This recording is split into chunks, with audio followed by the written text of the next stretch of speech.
गण माने क्या होता है? गण माने होता है इंसान, तंत्र माने होती है व्यवस्था। ये कैसी व्यवस्था है? ये अपनी लोगों की व्यवस्था है। यदि हमारे द्वारा सरकार चुनी जाती है, हम लोग वोट डालते हैं तब सरकार बनती है। अंग्रेजी में कहते हैं people by government, government by people. सरकार जो बनती है जनता से बनती है, जनता के द्वारा सरकार, जनता की सरकार है ये। और होता उल्टा है, जब सरकार हम लोग बना देते हैं तो होता उल्टा है, तो सरकार के हम हो जाते हैं।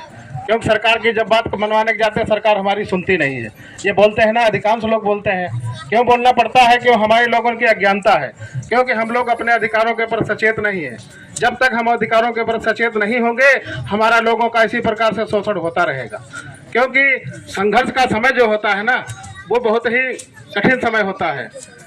तो जब ये संघर्ष का समय गुजरता है, तो जब सफलता का समय उतना ही खूबसूरत, जो कहा कि संघर्ष का समय जितना बदसूरत होता है, तो उसके बाद जो सफलता मिलती है तो उसकी जो सूरत होती है बहुत ही खूबसूरत होती है।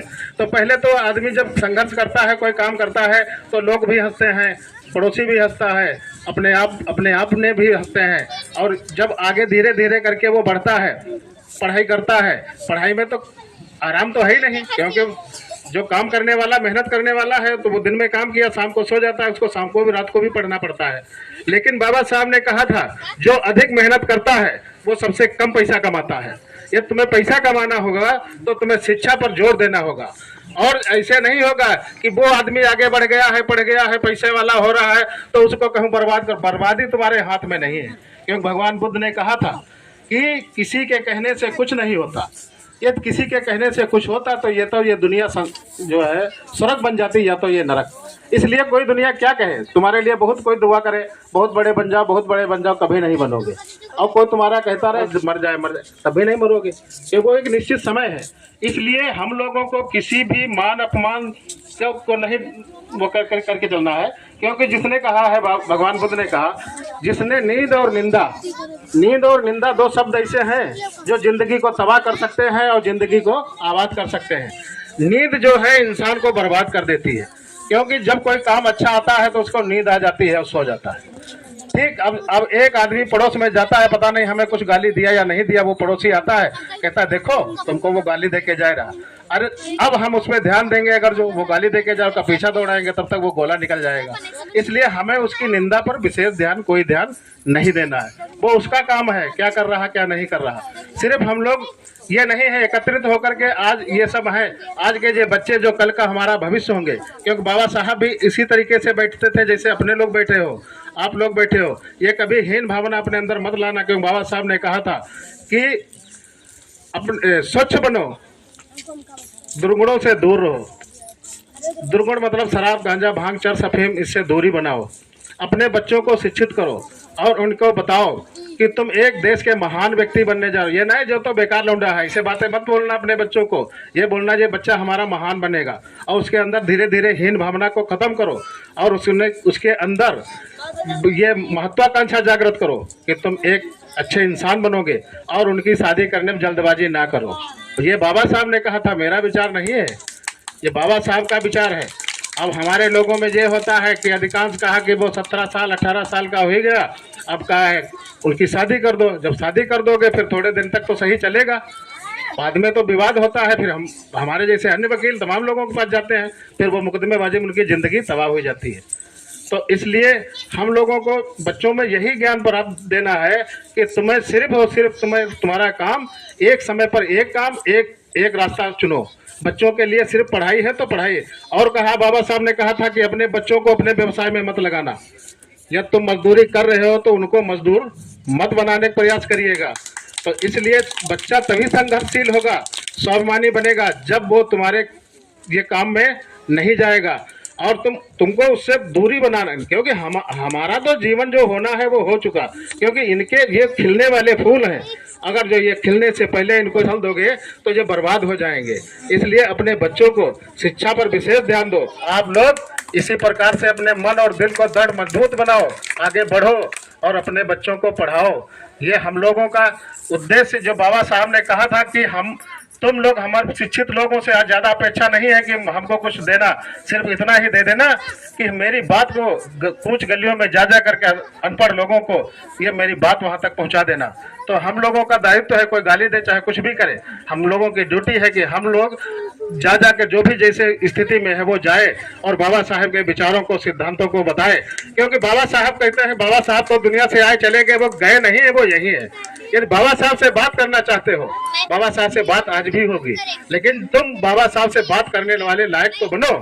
क्योंकि बाबा साहब ने कहा था कि मैं दुनिया से जाऊंगा लेकिन मैं मरूंगा नहीं। यदि मुझे देखना चाहते हो, मुझे जानना चाहते हो तो मेरा संविधान पढ़ लेना, मैं इसमें हमेशा जिंदा रहूंगा। इसलिए बाबा साहब के से बात करना चाहते हो तो बाबा साहब के संविधान को पढ़ना होगा। और बाबा साहब पढ़ने जब तुम्हारे अंदर जिज्ञासा होगी, क्यों भगवान बुद्ध ने कहा था व्यक्ति क्या मन ही सबसे पावरफुल है, जो मन पर आता है वही विचारों में आता है और वैसा ही करता है, वैसा ही बन जाता है। ये तुम्हारे अंदर एक अच्छा इंसान बनने की आ गई मन पर, तुम वैसा सोचने लगोगे, वैसा प्रयास करोगे और आगे बन जाओगे। या तुमने शराब पीने की आदत या अपने मन में विचार बना लिया, छोटा बच्चा है, धीरे धीरे करके अगर जो वो पढ़ाई भी करेगा, बढ़ेगा भी, क्योंकि उम्र सतत है, उसको रुकेगी नहीं, प्राकृतिक है। आप चाहे उसे पढ़ाओ चाहे ना पढ़ाओ, वो तो उम्र अपना प्राकृतिक काम करेगा और एक निश्चित समय तक वो रहेगा और निश्चित समय के बाद दुनिया से जाना भी है। इसलिए बाबा साहब ने कहा था life should be great not rather than wrong. अंग्रेजी में कहावत है, उन्होंने बोली थी हमारा जीवन जो है लंबा होने के बजाय महान होना चाहिए। इसलिए वर्तमान में जीना है। आज से, अभी से, तुरंत से अपने अपने बच्चों को, अपने अपने ये बच्चे सुन रहे हैं, ये अपने दिमाग में लाए कि आज से सिर्फ और सिर्फ हमें पढ़ना है और ये विचार ला करके अब सही तो सब सही, अभी का समय तुम्हारा सही तो सब सही हो जाएगा। अगर अपने आप को स्वाभिमानी बनाओ तो कहें, कबीर साहब की एक बात है, कहें कबीर कुआं एक है पानी भरत अनेक, बर्तन माही भेद है पानी सम्मा एक। जहाँ भी जाओगे शिक्षा की ही बात होगी, वो चाहे कहीं भी जाओ। यदि तुम शिक्षित बनना चाहते हो, जहाँ भी जाओगे तो पढ़ाई के बारे में ही बात होगी, कि पढ़ने से ही आगे बढ़ पाओगे। अपना पैसा धन जो व्यर्थ में गंवाना चाहते हो, जैसे कि कोई बच्चा बीमार हो गया, उसको अंधविश्वास में कतई मत ले जाए, इसको डॉक्टर को दिखाओ, किसी ओझा के पास जाकर के अपना पर बोझा मत बनाओ, क्योंकि वो तो बीमार है कि मानसिक बोझा बहुत खतरनाक होता है। इसलिए मन पर तनाव मत लाएं। तो कहा ज्ञान मार्ग जो है सबसे अच्छा मार्ग है, और ज्ञान मार्ग जो तुम्हारे ज्ञान आ जाएगा तो तुम्हारा कर्म अच्छा होगा। तो अच्छी तैयारी करेंगे तो अच्छे नंबर मिलेंगे, और जब अच्छे नंबर मिलेंगे तो हमको आगे बढ़ते रहेंगे। तो इसलिए बाबा साहब के जो संविधान, आज जो बात 26 जनवरी गणतंत्र दिवस के रूप में हम लोग मना रहे हैं, तो गणतंत्र का मतलब ही यही है कि जनता, बाबा साहब ने वो पावर आपको दिया है वोट के द्वारा, कि हमारे द्वारा जो सरकार चुनी जाएगी, जब आप वोट डालोगे तभी सब पंच प्रधान से लेकर प्रधानमंत्री, मुख्यमंत्री सब वही बनेंगे। तो इसलिए हम सब लोग बाबा साहब के विचारों को, सिद्धांतों को माने, उनके आदर्शों पर चलें और उनकी विचारधारा को अपनाएं, अपने बच्चों को अच्छी शिक्षा दिलाएं। और बाबा साहब ने कहा था कि अपने बच्चे को अंतिम शिक्षा तक उसको स्कूल से जोड़े रहना, और ये नहीं है कि स्कूल में पढ़ने जाए बाद में घर बैठा लेना, ऐसा नहीं है। इसलिए बाबा साहब के सिद्धांत पर चल करके अपने बच्चों को, अपने लोग जो भी महान हो, क्योंकि भारत महान है, भारत ग्रेट अंग्रेजी में कहा है शब्द, क्योंकि भारत देश महान है। तो आप जो महानता लाए हो अपने बच्चों को और अधिक महान बनाएं, इसलिए उनको अच्छी से अच्छी शिक्षा दिलाएं। इसी के साथ मैं अपनी वाणी को विराम देता हूं। सभी को जय भीम, जय भारत, जय संविधान। एक